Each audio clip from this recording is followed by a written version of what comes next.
In the summer of 1944, as the war in the Pacific dragged into its third brutal year, a small American airstrip on a lonely volcanic island buzzed with the same routine it carried every morning. Mechanics shouting over engines, fuel trucks sputtering across gravel, and aircrews moving with a practiced efficiency that came from surviving long enough to know every second counted. Among the line of worn aircraft sat a B-24 Liberator whose faded nose art barely clung to the metal. Its crew of 10 men had grown used to being the ones sent to places no one else wanted to fly. Their mission that day was described to them as simple reconnaissance, a sweep over an empty stretch of open water where Japanese supply boats were rumored to be moving at night. Nothing unusual, nothing heroic, barely enough to raise their pulse. But several of the mechanics working that morning later recalled something different in the air, a quiet tension among the officers who supervised the flight. It wasn't spoken aloud, but it was there in the way they kept checking the sky, in the way they said almost nothing while the crew climbed aboard. Some of the ground staff would later say they saw a sealed wooden crate being loaded into the rear of the plane before sunrise, carried by 2 men whose uniforms bore no unit markings. Others insisted they imagined it, that they were mixing it up with another mission. There was no paperwork, no record, nothing to confirm a crate ever existed, but the memory lingered. Just after 700 hours, the bomber lifted off the strip, wheels kicking up dust that drifted across the trees. The crew had done this dozens of times, yet for reasons none of them wrote about, they seemed uncharacteristically quiet on takeoff. The pilot, a 26-year-old from Ohio, kept the plane low until they cleared the ridge, then slowly climbed into the heavy morning haze. Within minutes, the plane became nothing more than a shimmering shape rising into the bright Pacific sky. 37 minutes later, according to the logs, that shimmering shape simply fell silent. The first sign something was wrong came when the radio operator at the airfield tapped his headset, thinking it had shorted. The expected hourly check-in didn't come. He tried hailing the bomber again. No response. He waited another 3 minutes, tried again, and reported the silence to his commanding officer. At the time, missing one radio call wasn't unusual. Storms, interference, even simple equipment failure could explain it. But after 10 minutes passed, then 20, the airfield began operating with a growing sense that this silence wasn't normal. By the 60-minute mark, the officers ordered a second aircraft into the air to reestablish contact. They flew the bomber's planned route, scanning the water for anything, an oil slick, rising smoke, floating debris. But the ocean below stretched empty in every direction, calm and glass-like. No planes, no wreckage, no signs of distress. When the first hour turned into several, the airfield initiated a full search and rescue operation. For 3 days, American patrol planes carved grid after grid across nearly 2,000 miles of open sea. They flew low enough to skim the tops of the waves. They circled every speck of land within reach. They checked the reefs, the cliffs, and the narrow coves where a loose raft might have drifted. By the 5th day, the men leading the search privately admitted something they didn't dare put into writing. If the bomber had gone down, there should have been something left. A fuel slick at minimum, even a handful of flotation pads. A plane that large didn't simply vanish. But this one had. The final official search flight returned empty-handed. The bomber was declared missing in action, though the officers who signed that paper later admitted they did so reluctantly. Something about the disappearance didn't feel like a crash. The absence of evidence was too complete, too clean, as if the ocean had decided to swallow the entire aircraft in one breath.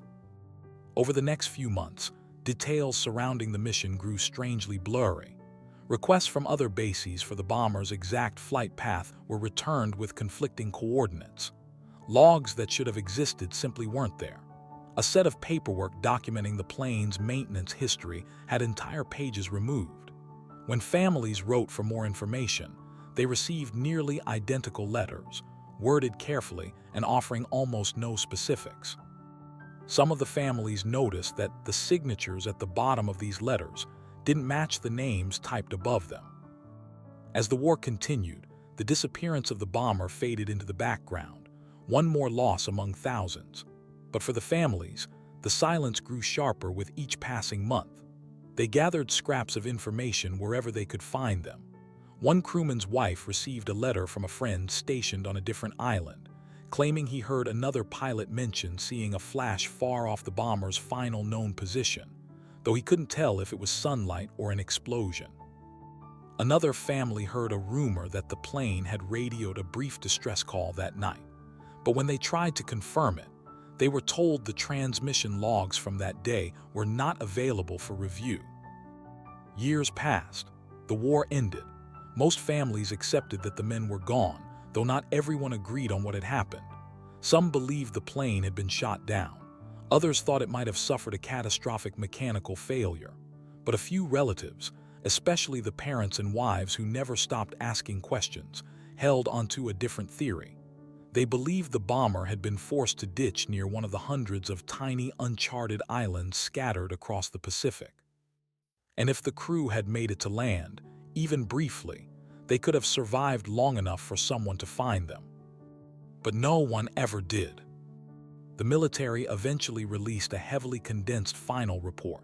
It offered a simple explanation. The plane was lost in combat operations. The crew was presumed dead. No further investigation would be conducted. Yet those who managed to obtain early drafts of the report, before much of it was blacked out, noticed subtle inconsistencies. Coordinates didn't match. Weather conditions were incorrect. Entire sections describing the bomber's cargo had been removed. It was as though someone had rewritten the mission after the fact, smoothing over details that no longer supported the official narrative. Off the record, several officers privately admitted the disappearance made no sense. A search that large should have yielded something. A distress call should have been picked up by nearby ships. Radar stations should have received some reflection of the plane's last movements. Instead, there was nothing, not a blip, not an echo. It was around this time that whispers began circulating through the surviving crew's hometowns. A brother of one of the airmen claimed he spoke to a serviceman who insisted the mission wasn't reconnaissance at all. Another claimed a sealed crate had been loaded onto the bomber under guard. A widowed spouse said her husband mentioned to her weeks before the flight that something about the assignment felt wrong, though he never explained what he meant. Whether these accounts were fragments of truth or the result of grief-twisting memories, no one could ever confirm. But they left families with a lingering suspicion that they hadn't been told the full story. By the 10th anniversary of the disappearance, many had accepted that the bomber was gone forever. The war had ended. The world had moved on. But those closest to the missing men kept a quiet hope alive. Not that the crew was still alive somewhere, but that the plane itself might one day be found, and with it, answers. Even a single piece of metal washing ashore would have been enough. Anything to anchor the mystery to reality. But decades went by without a trace. What gnawed at everyone involved, from the first investigators to the families who lived with the silence, was that planes didn't vanish like that, not even in the chaos of war. Something had happened in those last minutes, something that cut the bomber off from radio contact, hid it from search aircraft, and erased every sign of its path. Something no one could explain. And the mystery only deepened as the years passed, because the men who once led the search slowly began revealing quiet regrets to their families before passing away. In their final years, several admitted privately that they always believed the bomber hadn't crashed where they were told to look, that the official flight path was wrong, that the mission briefing had been altered. Some even suspected the plane had been carrying something valuable, something worth burying the truth for. But no theory fit perfectly. No explanation survived scrutiny. The bomber remained a ghost of the war, a question without an answer. And as the witnesses faded and the documents yellowed with age, one fact seemed certain. Whatever happened in those final minutes, the Pacific had hidden it well. For 70 years, it stayed that way. Until, without warning, the ocean finally gave one piece of it back. In the years after the war ended, most of the country tried to return to something that resembled normal life. Cities rebuilt, families reconnected. Soldiers came home carrying memories they rarely spoke about. But for the families of the 10 missing airmen, the war never fully ended. Their story hung in the air like an unfinished sentence, one no one seemed willing to complete. The first few years were filled with the usual reassurances. Letters from military officials expressing regret, promises that the case would remain open. Occasional rumors whispered between veterans about a new search area or a newly discovered fragment of debris. But every rumor dissolved into nothing, and every official reply sounded more rehearsed than the last. By the time the 1950s arrived, the government's position had settled into a tidy, unmovable line. The bomber was lost in combat, the location unknown. For some families, that was enough to close the chapter. But for others, especially the wives and parents who lived through months of waiting before receiving those final telegrams, the official explanation never felt right. A mother in Kansas kept her son's room exactly as he had left it, convinced he might one day walk through the door. A wife in Washington wrote letters to every airfield in the Pacific, searching for anyone who might have seen the plane. She gathered dozens of responses, most polite refusals, some offering sympathy, but one letter stood out. It was from a mechanic who claimed the bomber had been dealing with persistent electrical issues, problems that should have grounded it indefinitely, problems the official logs insisted didn't exist. That letter began something none of the families expected, a quiet, sprawling investigation run not by military intelligence, but by ordinary people who simply couldn't let the story die. By the late 1950s, faded letters and half-forgotten oral accounts slowly began forming a shadow version of the mission. Another mechanic wrote that the plane had been pulled into the hangar the night before its disappearance for an urgent inspection. He remembered hearing officers arguing behind closed doors. One of them mentioned an unplanned cargo transfer. Another wondered if the inspection had been a cover for something else entirely. But the most disturbing account came from a letter dated 3 weeks before the disappearance, written by one of the crewmen to his sister. He mentioned rumors about a secret passenger, someone who wasn't part of their squadron, who might be joining a future flight. He didn't name a date or a plane, but he described the man as being escorted by personnel from a different branch. The letter ended abruptly, hinting at something the airmen couldn't say openly. When the family shared the letter with others, they realized several crewmen had mentioned unusual activity in the weeks leading up to the disappearance. Extra guards on the flight line, officers insisting on handling cargo themselves, a strange tension among the senior staff that seemed to grow each day. One wife recalled her husband saying that their next mission felt different, but he refused to tell her why. For decades, these stories remained confined to attics and kitchen drawers, private fragments of a truth that no one could fully assemble. But in 1964, on the 20th anniversary of the disappearance, something happened that shifted everything. A retired radio operator from a nearby island stepped forward. He was an old man by then, his hands unsteady and his voice thin, but his memory was startlingly clear.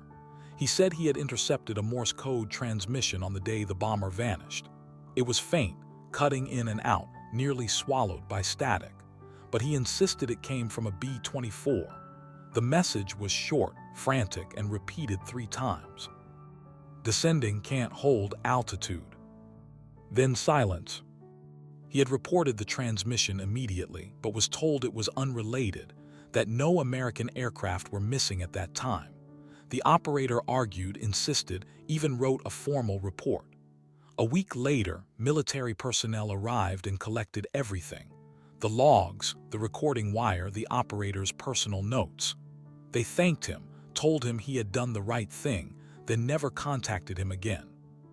He only revealed it after retirement, claiming he felt guilty for staying silent. His confession spread quietly through the families, a new spark of hope and anger mixed together. If he had heard the bomber's final moments, then someone had suppressed that information. Someone knew more than they ever admitted. In the 1970s and 1980s, several families began formally requesting the mission logs. Most of the requests were returned with the same vague sentence: the requested files could not be located. Some were told the records had been destroyed in an archival fire. Others were told they had never existed in the first place. Yet one relative, determined beyond reason, managed to obtain a partial set of microfilm copies. But large sections of the film had been physically cut out, leaving only strips of black where text should have been. That discovery changed the tone of the entire investigation. What had once been a plea for closure became something darker: the possibility that the bomber hadn't been lost accidentally, but deliberately hidden. In the decades that followed, the story began evolving into theories whispered behind closed doors.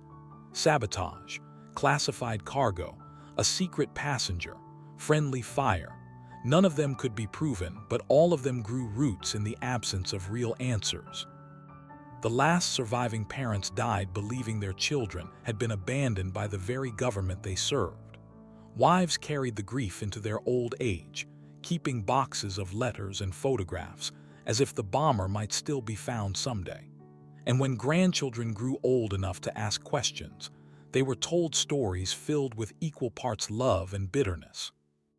By the early 2000s, most of the original family researchers had passed away. Their notes, letters, and theories sat in basements and storage units, decades of obsession packed away in cardboard boxes. It was around this time that a young documentary filmmaker heard about the case. He had been focusing on forgotten wartime disappearances and was drawn to the bomber story because it lacked something most cases had: any trace of closure. It was a perfect mystery, preserved by silence and time. He began traveling across the country interviewing the remaining relatives, elderly siblings, great-grandchildren, nieces and nephews who had inherited more questions than answers. One of the interviews changed everything. A grandson of one of the missing airmen had discovered a box of diaries belonging to his grandmother. Inside, she had documented every conversation, every rumor, every strange inconsistency she encountered while trying to learn what happened to her husband. Some entries referenced officers visiting her home long after the war, urging her to stop asking questions. Others described anonymous letters warning her that the bomber had been carrying something worth hiding. The filmmaker realized he wasn't just documenting a wartime disappearance. He was unraveling a decades-long pattern of omissions, small ones at first, then larger, until the entire mission seemed to exist inside a fog of half-truths. As he pieced together interviews, letters, and old personal accounts, he noticed something chilling. The official timeline of the bomber's final hours didn't match the first-hand memories of those who were there. Flight logs listed a departure time that contradicted eyewitness accounts. Weather conditions were recorded as clear, despite multiple men recalling heavy cloud cover. Even the stated purpose of the mission shifted between sources: reconnaissance in some documents, supply transport in others. The filmmaker tried to obtain the original mission briefings. They were missing. He attempted to request the maintenance logs, also missing. When he asked for the dispatch orders, he received photocopies with entire paragraphs blacked out. The pattern was undeniable. Someone had erased something, and they had done it systematically over years until only loose threads remained. As the filmmaker prepared to return for one final set of interviews, he visited several Pacific veterans who were near the end of their lives. A few of them said they remembered hearing talk about the disappearance, rumors of a cargo swap the night before the flight, whispers that military intelligence had taken interest in the mission, and a name none of them recognized added to the passenger list. One veteran recalled something even more disturbing: a group of men in unmarked uniforms combing the shoreline days after the bomber vanished, searching with an urgency he never understood. The filmmaker realized the families had been right from the beginning. Their relatives hadn't just disappeared, they had been swallowed by a story that someone had tried very hard to bury. But the story wasn't done with him. As he gathered the last pieces of the puzzle, one of the families reached out with something no one expected, a newly discovered letter hidden inside an old military Bible. It described a crewman's growing fear that something had been placed on the bomber without the pilot's knowledge. And at the bottom of the page, written in shaky ink, were 3 words: "Not just cargo." The filmmaker didn't know what that meant, not yet, but he sensed that if the truth existed at all, it would be found nowhere near the archives or the mainland. It would be somewhere farther, somewhere quieter, still waiting beneath the same stretch of ocean where the bomber vanished. He didn't realize it then, but he was only months away from learning that the story was far from cold. Something was about to surface, something no one living expected to see again. By 2014, the disappearance of the bomber had become the kind of story that only surfaced in niche history forums or late-night conversations among amateur researchers. Most people assumed the mystery had simply drifted too far into the past to ever be solved. But thousands of miles away, in a quiet corner of the Pacific rarely marked on maps, a man who knew nothing about the missing aircraft was about to stumble into the heart of it. He was a recreational diver, no military background, no interest in wartime history, no awareness that the quiet atoll he visited with friends had been part of a major supply route in the 1940s. To him, the place was just a remote paradise. Empty beaches, shallow turquoise shallows, coral walls that formed natural caves carved by centuries of changing tides. The locals warned that the currents around certain parts of the reef were unpredictable, that water could go still one moment and violently reverse the next. But he had been diving for years, and curiosity often won out over caution. On a warm morning, he followed a narrow underwater ledge that dipped beneath the island's outer reef. The water was clear, almost eerily so, and the only sounds were the faint clicks of distant fish and the soft rasp of his breathing. 20 minutes into the dive, he noticed a shadow ahead, not the silhouette of a shark or a school of fish, but something unnaturally smooth and curved. He drifted toward it carefully, expecting to find a coral shelf or maybe an old fishing skiff that had been swallowed by storms. What he found instead made him freeze. A narrow opening in the coral wall, hardly wide enough for one person, seemed to pulse with pale blue light from the surface above. He eased closer, threading himself through the entrance. The water grew cooler, darker. Then his light cut across a shape that didn't belong, metal, sharp-edged, rusted, and unmistakably foreign among the natural textures of the cavern. For a moment he thought it was an illusion, but as he floated nearer, the shape grew clearer, a round metal nosepiece, heavily corroded yet still recognizable. A section of cockpit glass, shattered, jagged, with coral winding through it like skeletal fingers, and beside it, faint under layers of marine growth, something that made his stomach tight, painted numbers, stenciled exactly the way wartime aircraft were marked. He backed away, heart pounding so violently he could hear it over his regulator. The rusted structure seemed to grow out of the cave itself, fused as if the ocean had wrapped around it and refused to let go.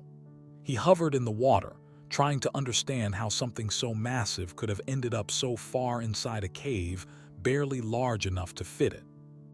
He examined the edges where metal met stone. The coral hadn't simply grown over the wreck, it had grown through it. The structure looked almost entombed, as if the plane had been slowly absorbed into the cavern over decades. He took photos, dozens of them, the bomber's nose, the shattered windows, a bent propeller blade reaching up from the sand like a buried spear.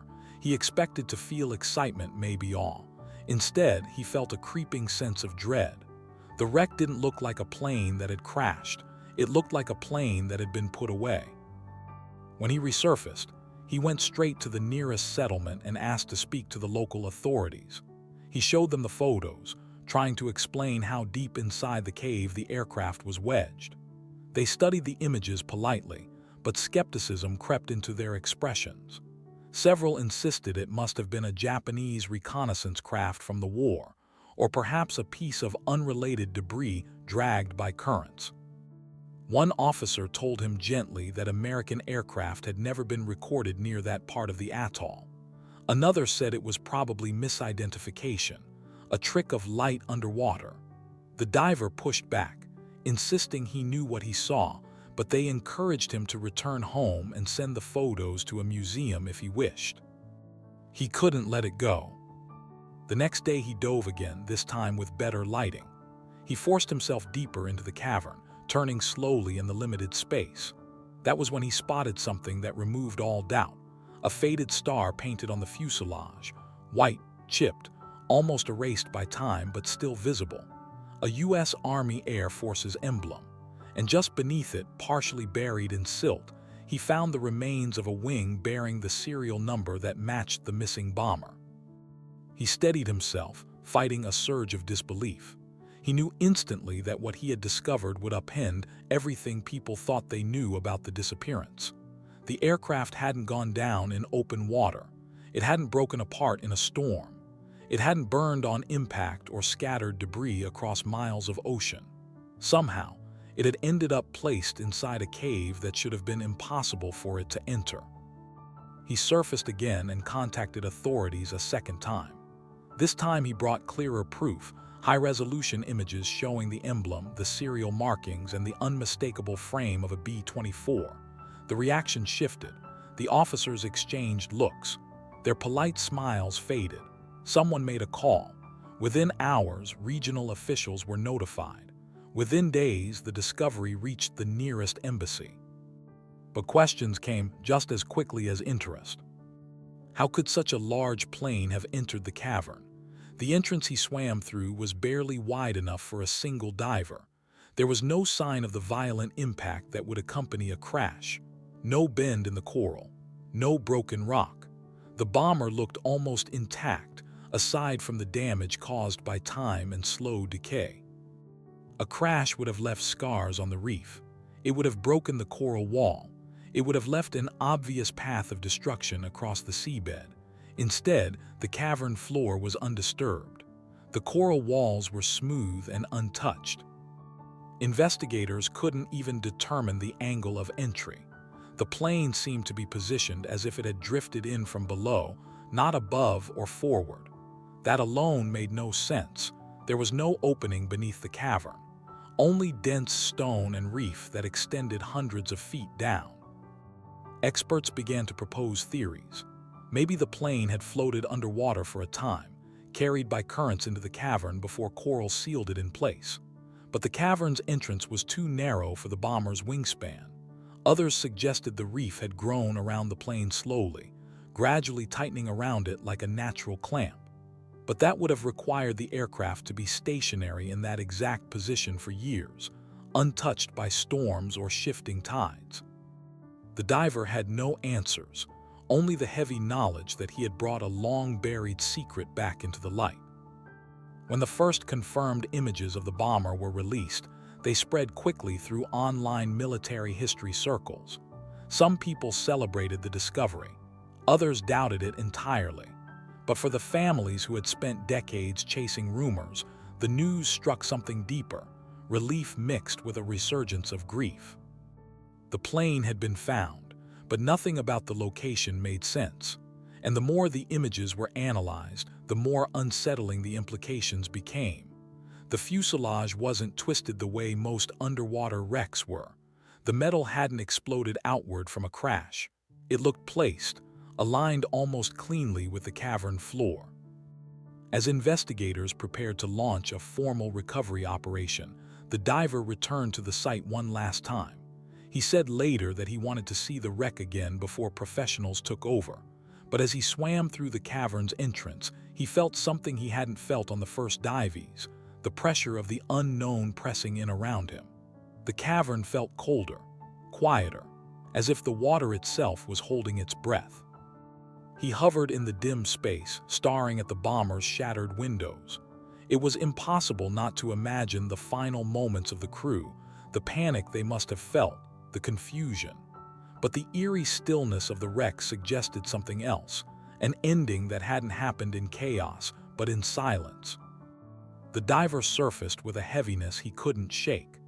And when he left the atoll, he carried the knowledge that the story he had stumbled into was far bigger than a simple wartime disappearance. It was a doorway into something darker, something that had been sealed for 7 decades. And as the first official recovery team made plans to descend into the coral cave, none of them realized that the bomber was only the beginning.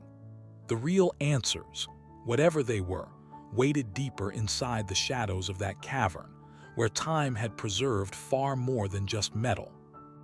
The discovery of the bomber spreads through the Pacific like a quiet shockwave.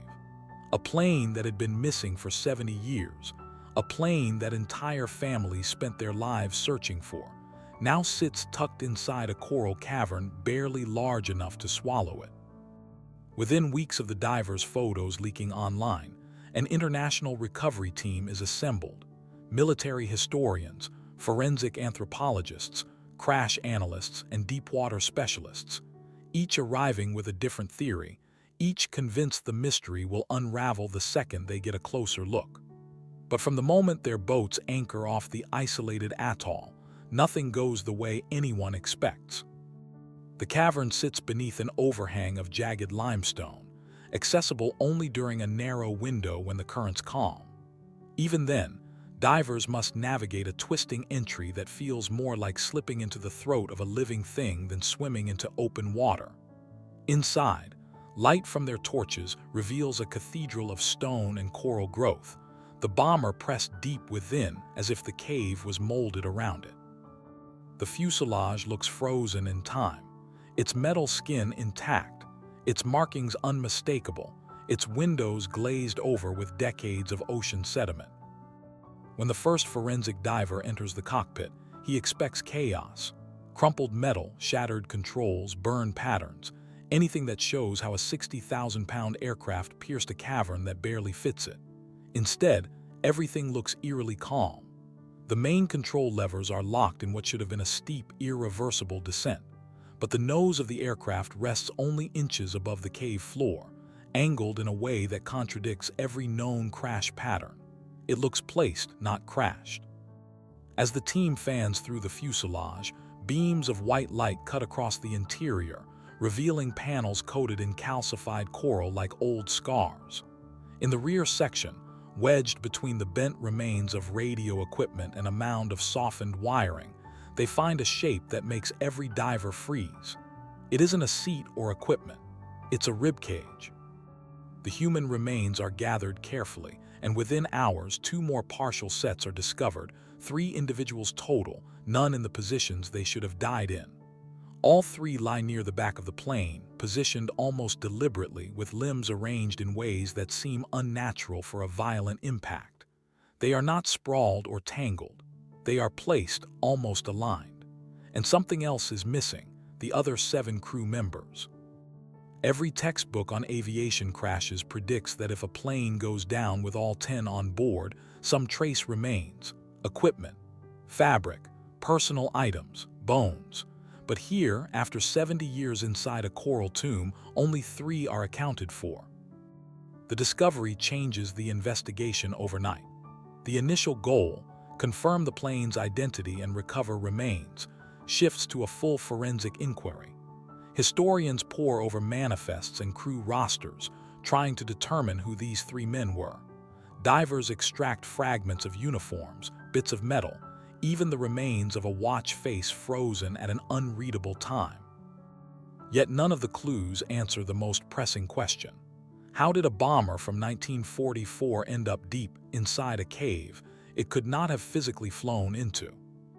For crash analysts, the puzzle deepens when they examine the plane's control systems. The yoke and trim tabs are frozen in a steep dive configuration that would have driven the aircraft downward at a near-vertical angle.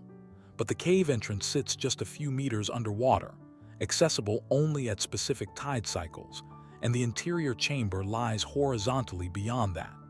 A steep plunge would have smashed the bomber into the reef above or pulverized it against the cliff face. There is no way to reconcile the descent angle with the plane's final resting place. The aircraft had to have entered the water elsewhere, remained intact long enough to drift, and only later been pulled or pushed into the cavern. It's a scenario that demands human involvement. When a sub-team begins documenting the interior damage, a pattern emerges that no one expects. Several interior panels, including those near the radio station, display distinct saw marks, clean, intentional cuts that stand out against the natural erosion of the sea. Whoever made them did so after the plane was already compromised. The spacing and angle of the marks suggest a handheld tool, not mechanical tearing. Something was removed from the aircraft. Something large enough to require multiple cuts and careful leverage. Behind one panel, wedged deep and coated in layers of sediment, a diver's glove brushes against metal. A sealed case, rectangular and heavy, is found lodged behind the radio equipment. Its surface is obscured by decades of silt and coral, but the edges are too sharp to be natural.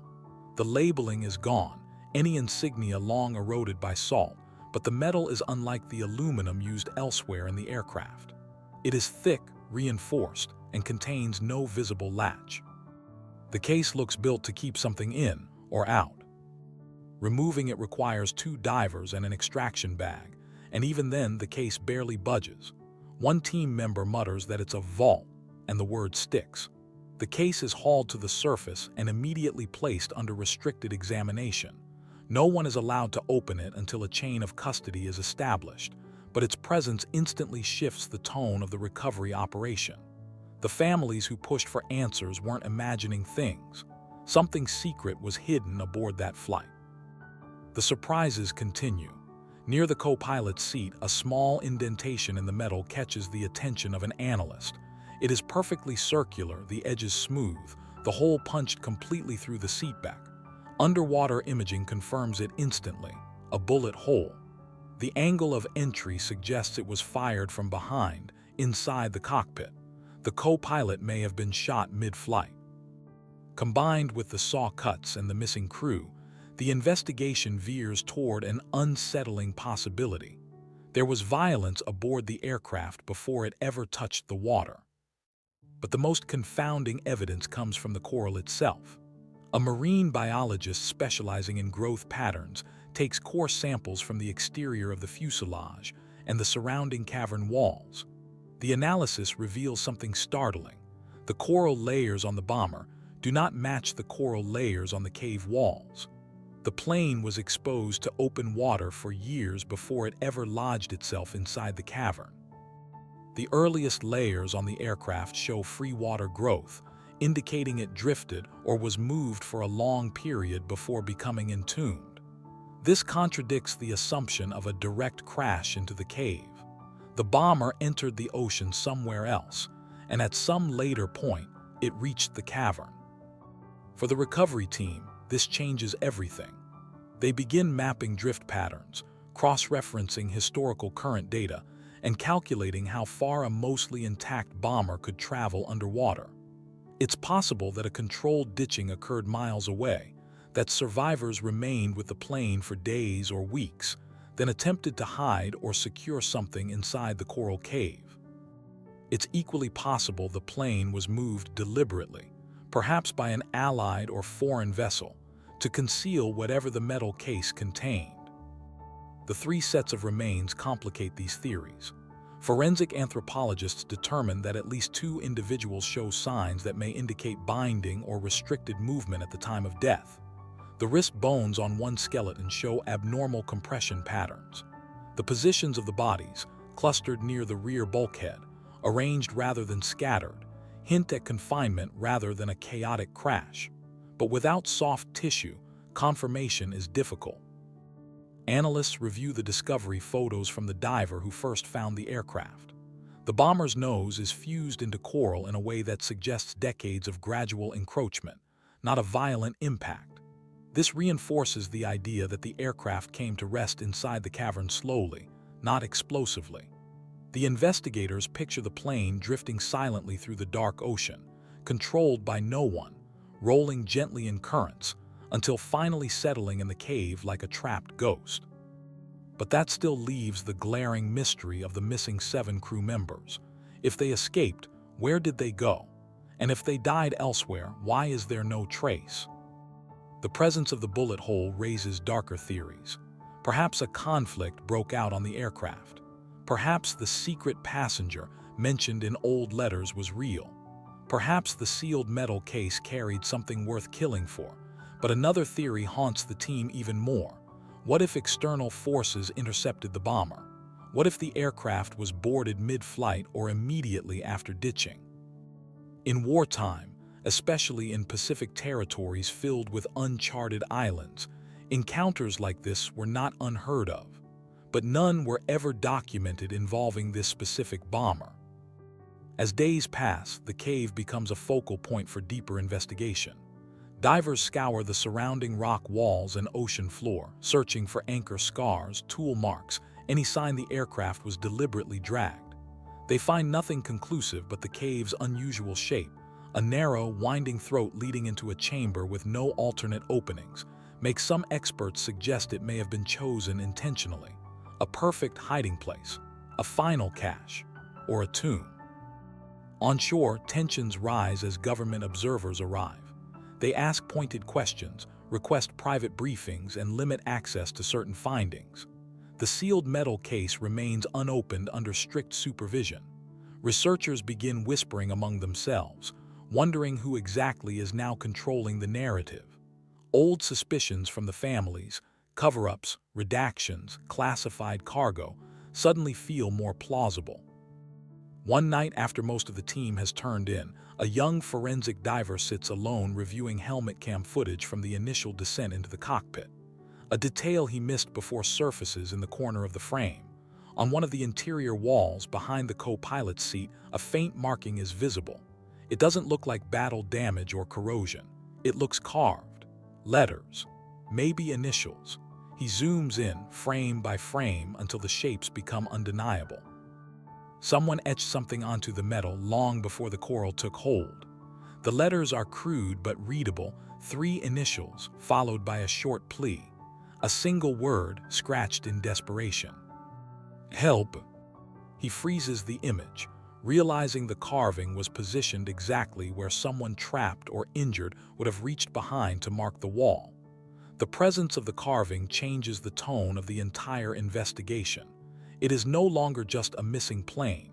It is a silent message from someone who knew they were not getting out. The next morning, he brings the footage to the lead analyst, who stares at the screen for a long, heavy moment. The carving, the bullet hole, the sealed case, the missing crew, the placement of the bodies.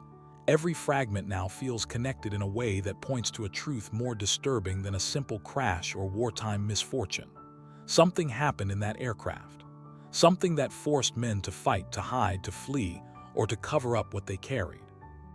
But before the team can begin to piece together what truly happened in those final hours, another discovery halts everything.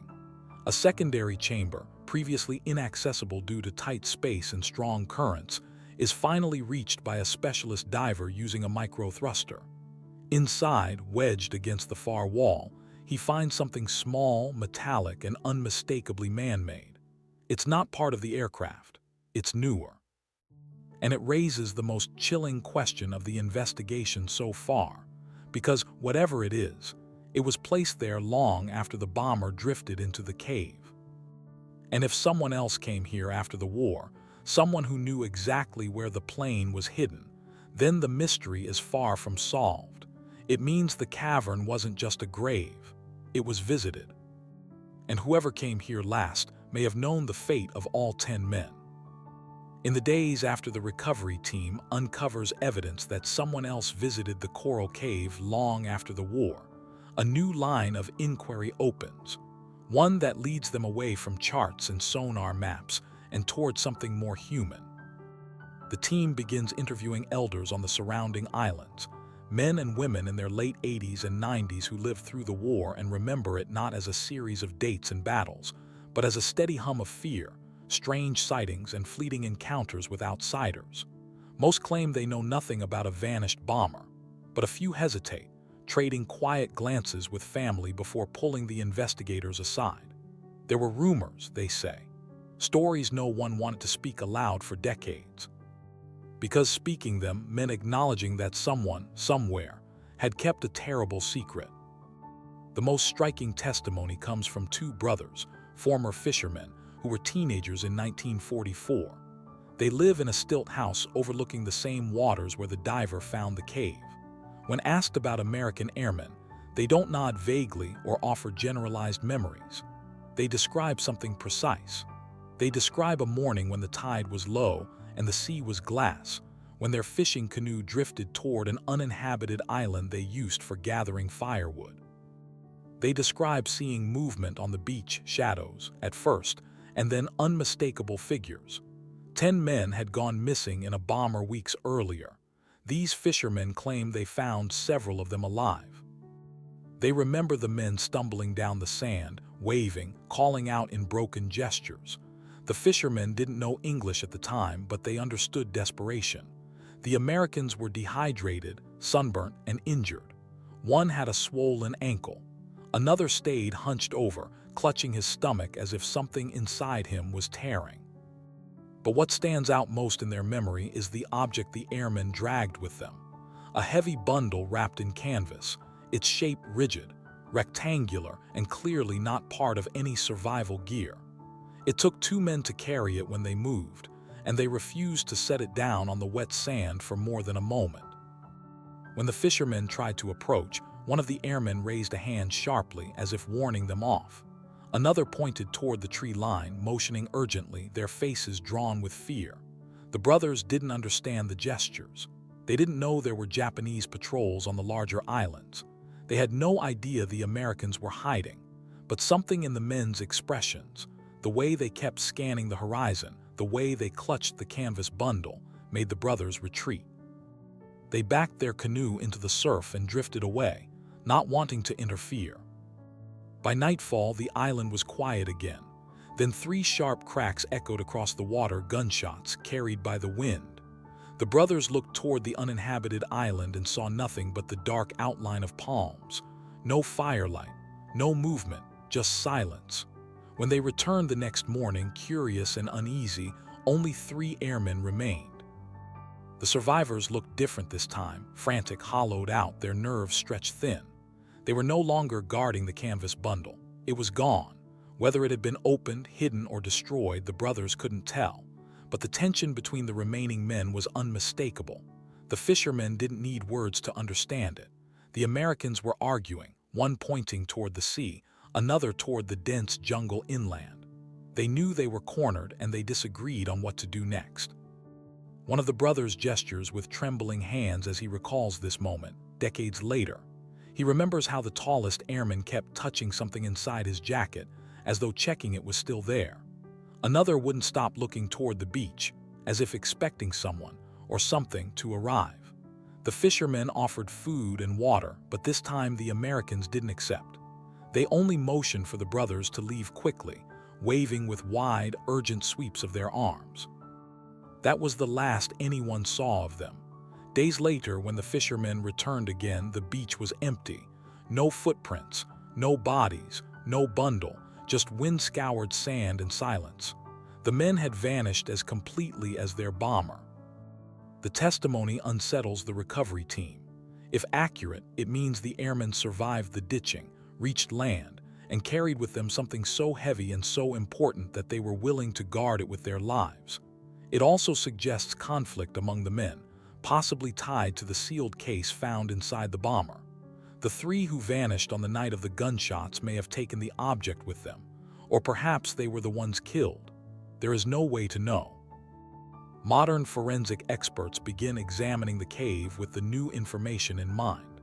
If 3 airmen died shortly after reaching the island, and 3 sets of remains were found inside the cave, the pieces seem to align on the surface. But the forensic team hesitates. The bones recovered from the plane tell a different story.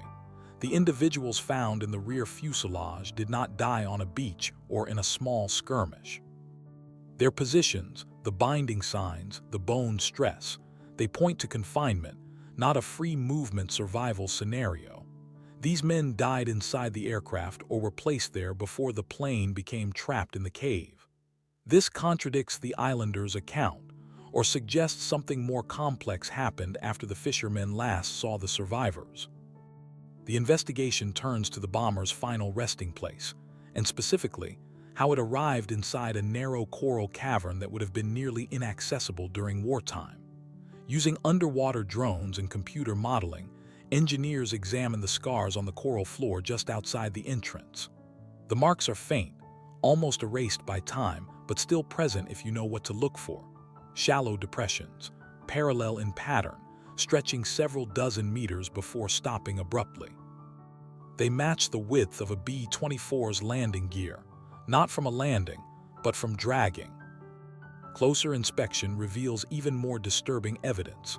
Embedded near a shelf of rock are fragments of rusted metal, uniform in thickness and shape. When cleaned and tested, they turn out to be the remains of wartime towing cables, the kind used to move grounded aircraft, not flyable ones. These cables were not part of the bomber. They belonged to something else, something powerful enough to haul a 60,000-pound aircraft underwater, across reef shelves and into a hidden cavern. The current conditions around the cave are dangerous even with modern gear. In 1944, towing a bomber into this space would have been nearly impossible without coordination and manpower. It required multiple boats or barges. It required anchors, pulleys, and an understanding of how to use the tides. And most importantly, it required secrecy. Whoever moved the plane didn't want it found. Crash analysts construct a timeline. The bomber, likely ditched miles away, remained buoyant long enough for survivors to remove something from the sealed case and then slowly began sinking.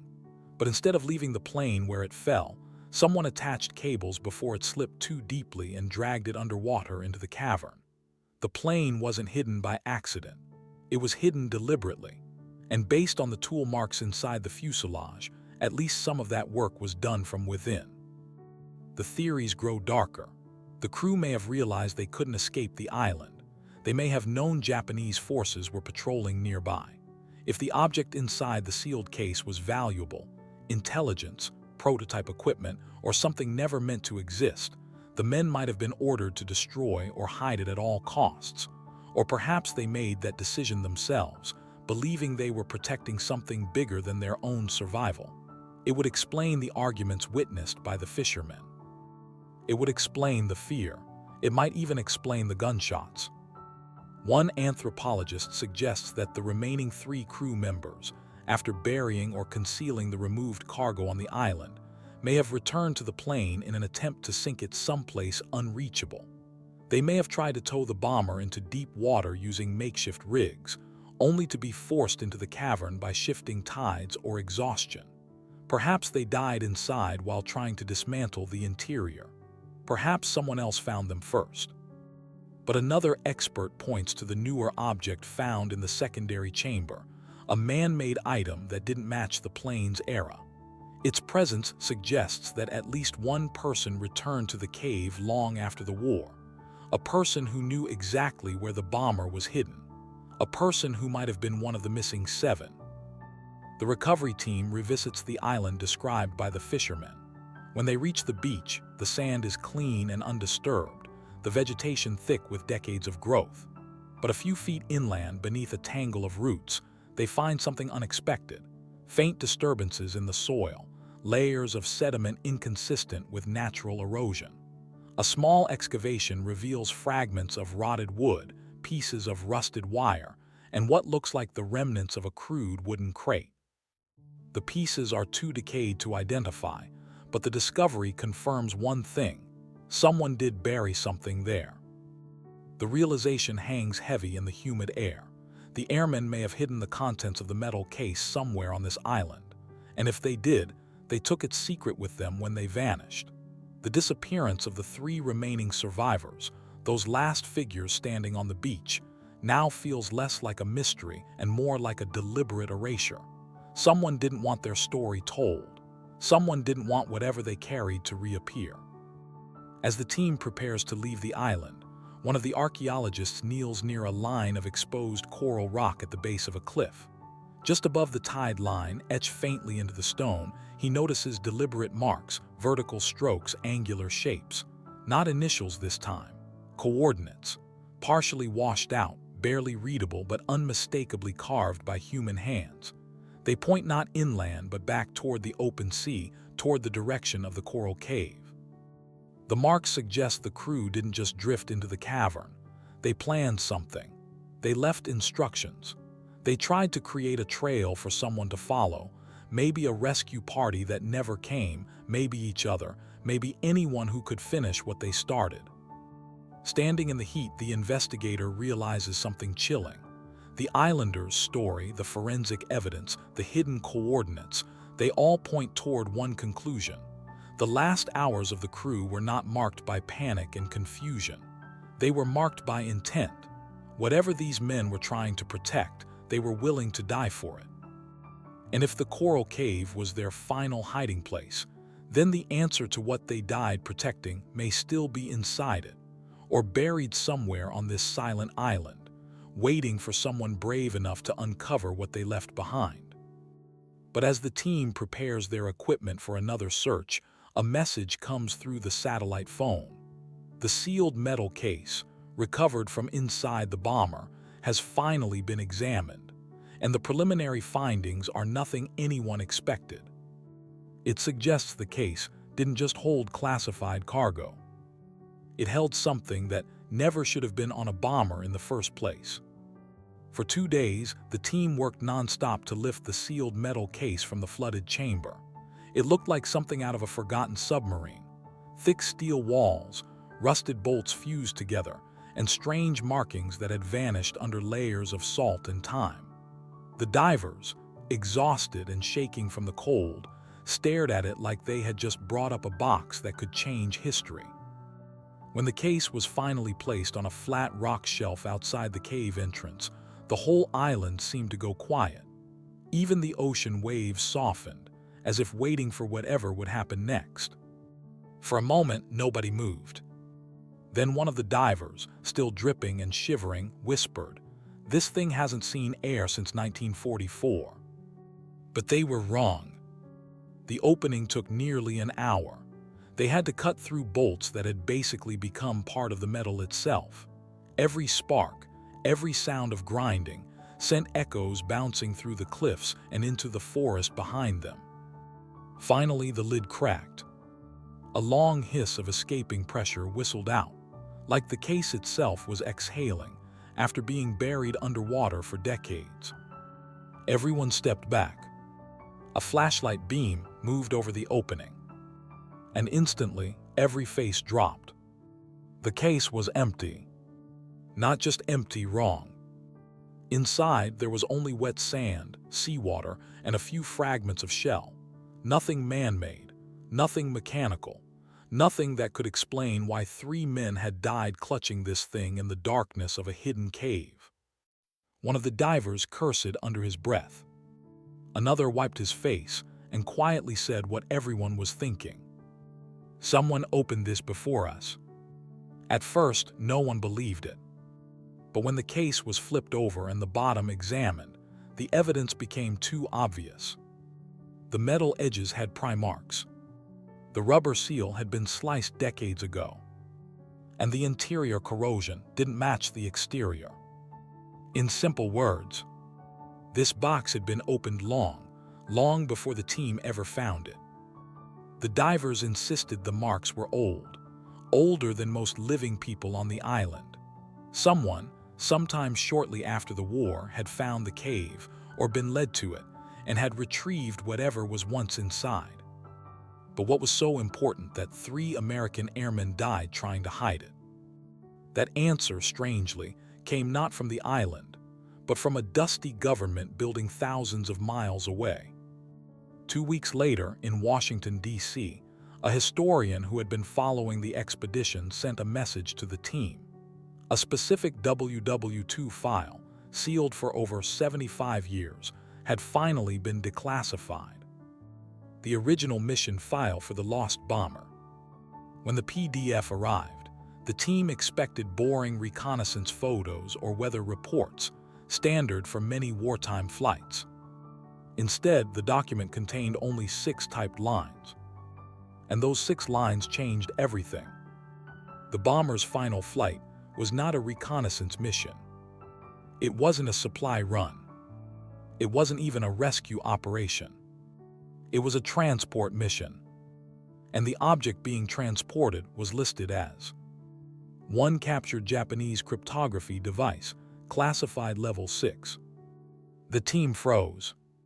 That meant the plane had been carrying something equivalent to a Japanese Enigma machine, something that could break coded messages, reveal troop movements, or uncover secret battle plans. A device so important it could change the course of the Pacific War. But no such device had been found inside the wreck. No gears, no knobs, no metal fragments, nothing. And the cave case, the only object big enough to hold something like that, was empty. So where did it go? The team returned to the island with new questions burning holes in their minds. Locals greeted them like old friends, offering fruit, water, and shade from the brutal afternoon heat. But as the team explained what they found, the skeletons, the box, the mission file, the smiles faded. Older villagers whispered to each other. A few looked frightened, like the past had suddenly returned and walked onto their beach. Finally, someone pointed to a small hut on the far side of the village. Inside lived the oldest man on the island. He was in his late 90s, thin as paper, with silver hair tied back in a knot. His eyes were cloudy, but when he spoke, his voice was strong, like someone who still carried memories he was never allowed to share. When the team showed him a picture of the sealed metal case, he stared for a long, long time. Then he nodded. "I know this box," he said softly, "but this was not the only time Americans came for it." The room went silent. "What do you mean?" a researcher asked. The elder took a shaky breath and leaned forward. "Many years after the war ended," he said, "men came to the island. They wore American uniforms but were not part of the bomber crew. I had seen the crew. I helped bury them. These men, they were different." "Different how?" the researcher asked. "They arrived in silence. No flags, no ceremony, no introductions." He paused. "They asked only one question: where did the plane fall?" The team exchanged looks. This matched the prime marks on the case. It matched the mission file. It matched the empty interior. The elder continued. "My father told me these men searched the island for days. They climbed the cliffs. They entered the caves. They dug holes near the lagoon." He looked directly at the lead diver. "They never told anyone what they found." If that was true, then whatever the airmen had been protecting had already been removed. The diver who had first found the case ran his hands through his hair. So the crew died trying to hide something, and someone else came back and took it. The elder nodded once. "No one knew who they were," he whispered. "Even our chief did not speak of it. When they left, they destroyed the boat they used, burned it, and told us, 'You did not see us.'" The room felt colder. If those men were real, and the elder insisted they were, then the truth wasn't lost. It had been taken and hidden for reasons no one alive today fully understood. But one question still haunted the team. What about the other 7 crewmen? Only 3 skeletons were recovered from the submerged cave. There should have been 10. The missing 7 were never found, not in the wreck, not in the jungle, not in the ocean. According to official records, all 10 men died when the plane disappeared. But clearly, someone survived long enough to hide the case, or long enough to hand it to someone else. The divers studied the skeletons again. No trauma, no bullet wounds, no broken bones. They died trapped, likely from lack of oxygen, protecting whatever was inside that metal case. So where were the others? Did they escape the cave? Did they try to get help? Did they fall into the ocean trying to hide the device somewhere else? Or the darkest possibility, were they found by the mysterious American soldiers? No answers surfaced. The island held its silence. The caves breathed their cold air like they were keeping secrets. and the ocean waves erased footprints before anyone could study them. A week later, the team gathered one last time at the edge of the cliff where the bomber had gone down. The sun was setting, turning the sky silver and white, a perfect grayscale painting of a war that never truly ended. They looked out at the endless Pacific. Somewhere beneath those waves, the truth remained buried. The bomber had been found. The cave had been explored. The case had been opened. But the object that 10 airmen risked everything for was missing. And the 7 crewmen who vanished without explanation were still gone, erased from both the island and the ocean. The final realization struck everyone at the same time. This wasn't a solved mystery. This was a protected one. Someone somewhere knew exactly what happened. But whoever they weren't talking. The team packed their equipment in silence. As the last boat left the shore, the elder watched from the tree line, leaning on a cane. The waves washed over the sand, just as they had for 80 years, covering every track, every clue, every truth. In the distance, the sun dipped below the horizon, turning the Pacific into a black mirror. It felt like the ocean itself was whispering, "Some things are meant to stay buried." And that was how the story ended. Not with answers, not with closure, but with a secret still locked somewhere in the deep, waiting for someone brave or foolish enough to go looking for it again. The bomber was discovered. The cave was explored. But the truth behind its disappearance was still out there, hidden somewhere in the Pacific, waiting in the dark.